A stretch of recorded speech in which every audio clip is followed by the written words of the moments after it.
ever wondered what sets those legendary traders apart from, well, everyone else? It's a question that's intrigued me for years. Today, we're diving deep into the world of Ed Seykota.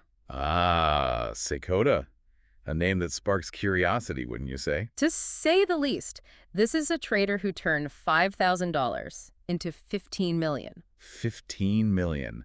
Let that sink in for a moment. It's mind-boggling, but here's the thing. He's not your typical Wall Street hotshot, is he? Not at all. What fascinates me about Seykota is his holistic approach. He blends psychology, natural laws.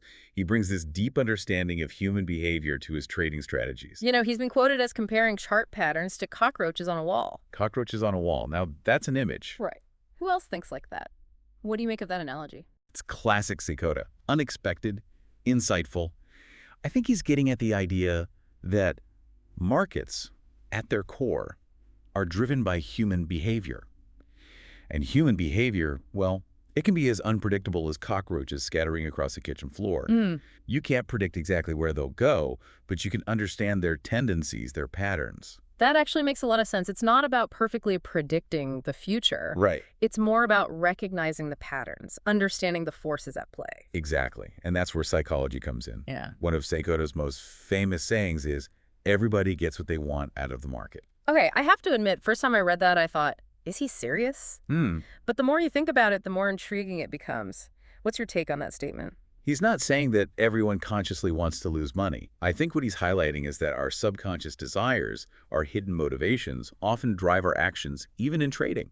Oh, interesting. Think about it. A trader who constantly makes impulsive decisions, they might be subconsciously seeking excitement, validation. Even if it leads to financial losses. Even if it leads to financial losses. Yeah. They're getting something out of it, even if it's not what they consciously think they want. Wow. That's a really different way of thinking about trading, isn't it? It's almost like he's saying we need to understand our own psychology even before we even look at a chart. Absolutely. Self-awareness is crucial in Seykota's book. He emphasizes finding your calling, your true passion. He even suggests that some people might find more fulfillment outside the trading world altogether. He actually said, find a superior trader to do your trading for you, and then go find something you really love to do. Bold advice. Talk about straight talk. But it speaks to his belief in aligning your actions with your true desires. He's not afraid to challenge conventional wisdom. Encourage people to find their own path. And he doesn't just talk the talk. He actually helped traders work through their psychological barriers using techniques like hypnosis, visualization, even massage. Massage. Now that's a new one. Right. That's not something you hear every day. What do you make of that approach? It highlights his holistic view, I think. Seykota recognized that our mental and emotional state, it directly impacts our decision-making, especially in a high-stakes field like trading. Those techniques, that was his way of addressing the psychological component of trading success.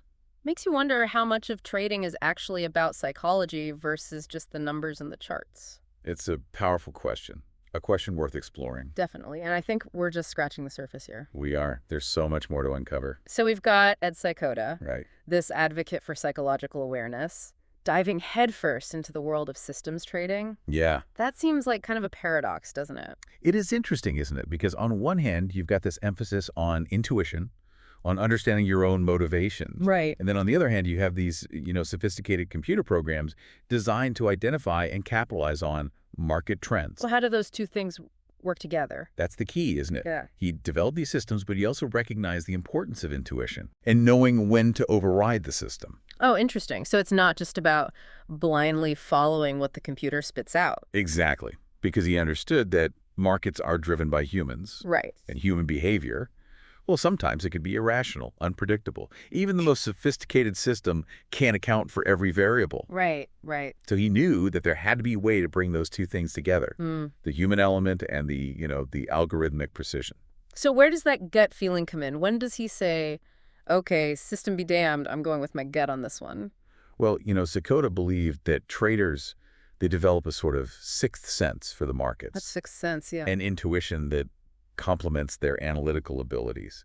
So it's not just about the numbers. Right. It's about developing a feel for the market, Interesting. And he would often step back, assess the bigger picture, factor in things that his systems might not capture. So it's about finding that balance, that sweet spot where human intuition meets this algorithmic precision. Precisely. I like that. And that balance, it's evident in his risk management philosophy as well. Okay.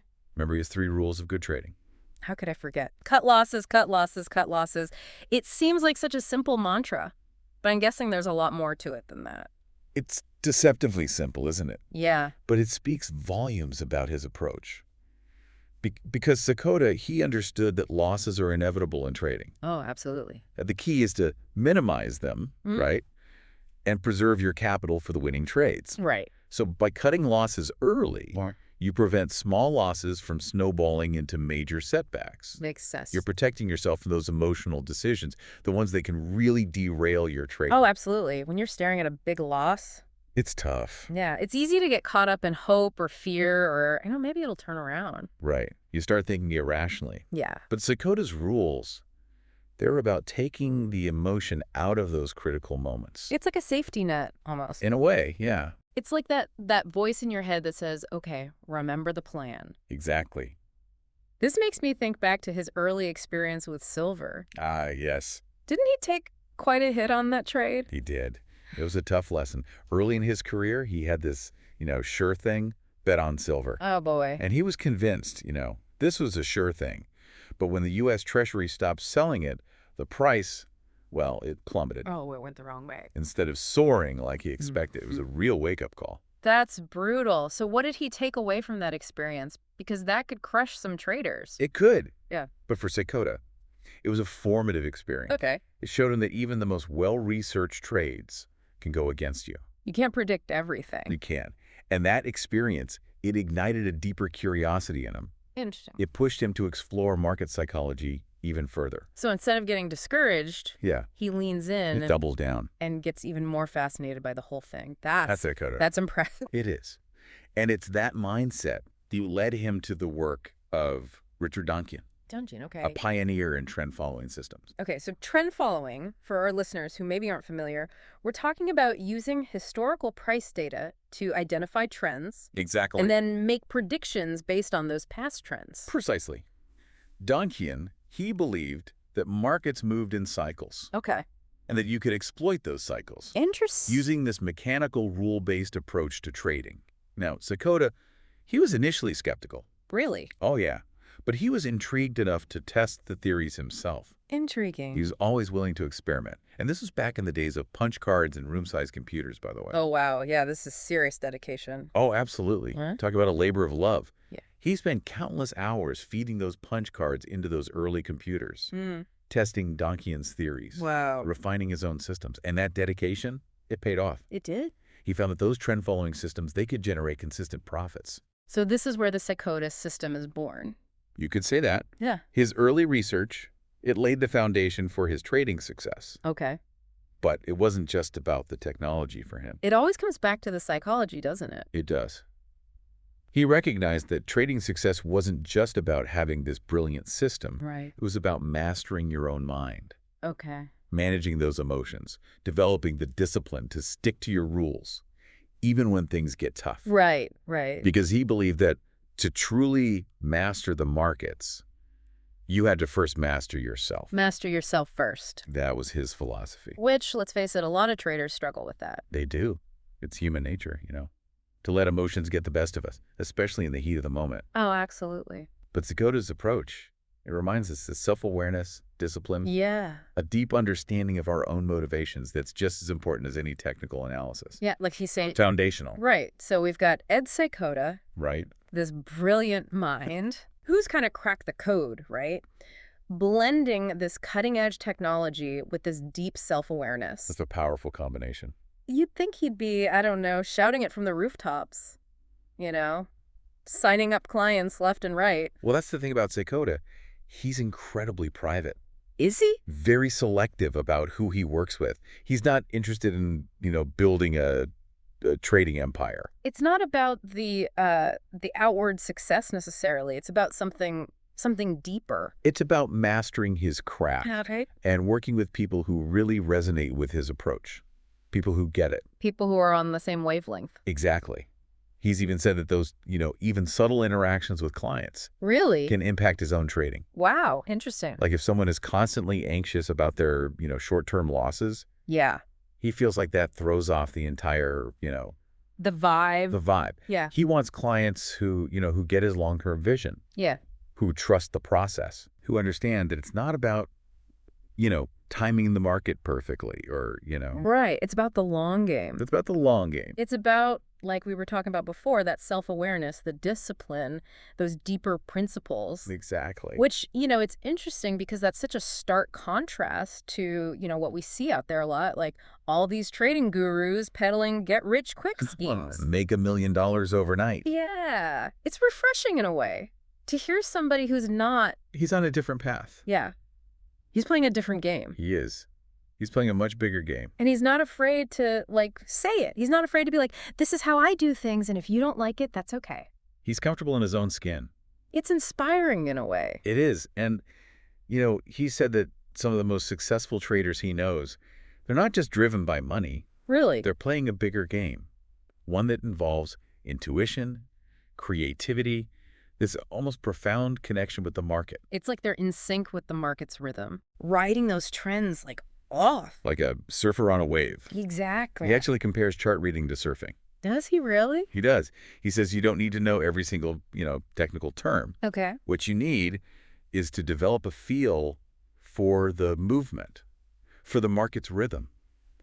Feel that wave. It's that intuition again, isn't it? It always comes back to It's about trusting your gut, but in an informed way. an informed gut. Yeah. Not just closing your eyes and picking a stock. Exactly. It's about doing the work, Yeah. understanding the fundamentals, but then also trusting your intuition, your experience. That brings us back to the heart of Seykota's philosophy, doesn't it? This idea of self-awareness. Absolutely. Understanding your motivations, finding that alignment between, your actions and your desires. Like we were saying earlier. It's about that congruence. Yeah. Having all those things working together. Working in harmony. Exactly. Because when they're not, that's when you run into trouble. That's when you get those mixed signals. Yeah. And you end up making decisions that aren't in your best interest. Right. So as we kind of wrap up this deep dive into the world of Ed Seykota, Yeah. what's the one thing you hope our listeners take away? What's that one golden nugget? Oh, that's a great question.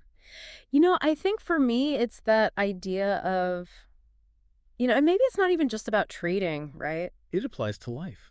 It really does. It's about, before you make any decision, especially a big decision, Yeah. take a moment, take a breath, Pause. and really ask yourself, why? Why am I doing this? What do I truly want to achieve? Get to the heart of your motivation Yeah. It's about looking inward first. before you look outward. Exactly. Yeah. Before you even open up the charts, look at the numbers, the external factors. Understand yourself first. Exactly. Because once you understand yourself, then you can start to understand the market. The market, your career, your relationships, everything. It all flows from there. This has been incredible. This deep dive into the world of Ed Seykota has been, eye-opening. It's been a journey, hasn't it? It really has. Inspiring. And, it's a great reminder that success, it's not just about, the numbers. It's about, like you were saying, that alignment. Aligning with your own internal compass. Exactly. On that note, we'll leave you to ponder these words from the master himself. I don't judge success. I celebrate it. Ed Seykota. Until next time.